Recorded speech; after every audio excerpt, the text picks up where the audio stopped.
Start.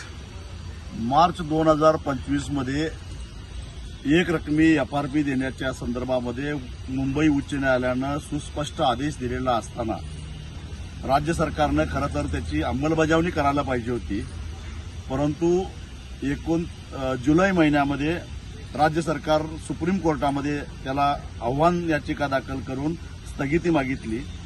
29 ऑगस्टला सुनावणी झाली, त्यावेळी राज्य सरकारनं म्हणणं मांडायला वेळ मागितला। सुप्रीम कोर्टानं 8 ऑगस्ट त्यांना वेळ दिली। 8 ऑगस्टला त्यांच्यापैकी कुणीही वकील गैरहजर राहिले नाहीत, म्हणून सुप्रीम कोर्टानं आजची म्हणजे 12 सप्टेंबरची तारीख दिलेली होती। आजही त्यांचा वकील गैरहजर राहिला, म्हणजे याचा अर्थ राज्य सरकार रडीचा डाव खेळायला लागलेला आहे। राज्य सरकारला माहिती आहे की सुप्रीम कोर्टामध्ये स्थगिती मिळणार नाही, परंतु त्यांना वाटलं की शेतकरी इथपर्यंत सुप्रीम कोर्टामध्ये कसा येणार आणि आपला हा डाव पचून जाईल।